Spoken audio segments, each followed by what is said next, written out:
Malang sekali nasib kakek berinisial ZA 70 tahun warga Kota Tegal, Jawa Tengah. Dia harus berada di meja hijau karena dilaporkan oleh anak perempuannya berinisial KT 40 tahun.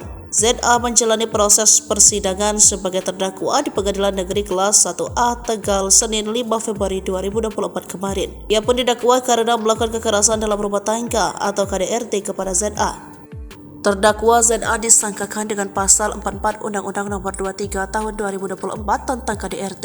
Keluar dari mobil tahanan untuk hadir ke persidangan agenda pemeriksaan saksi, ZA terlihat mengenakan rompi berwarna kuning.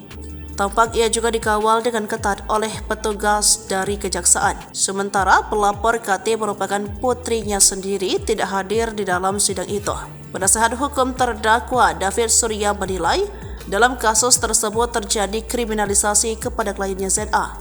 Laporan yang disampaikan adalah pasal 44 Undang-Undang tentang KDRT, tetapi di dalam persidangan perihal KDRT tersebut tidak pernah terungkap.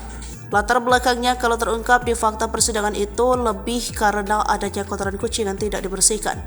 Lalu terdakwa menegur anaknya dan kemudian terjadi peristiwa seperti ini, katanya. David berharap aparat penegak hukum baik itu Polres, Polda, Kejari, Kejati bisa memperhatikan perkara tersebut dan menghentikan penuntutan.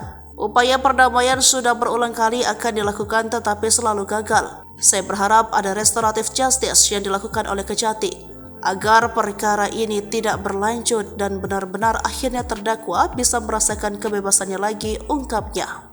Penasehat hukum pelapor Ferry Junaidi mengatakan pihaknya sudah berupaya mendamaikan kedua belah pihak antara KT dan ZA. Tetapi pelapor belum bisa memaafkan karena KDRT yang dilakukan ZA berulang dan terus-menerus.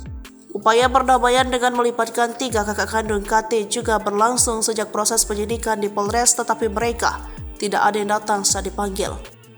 Pada dasarnya tidak ada niatan anak untuk melapor bapaknya atau memenjarakan ayahnya sendiri.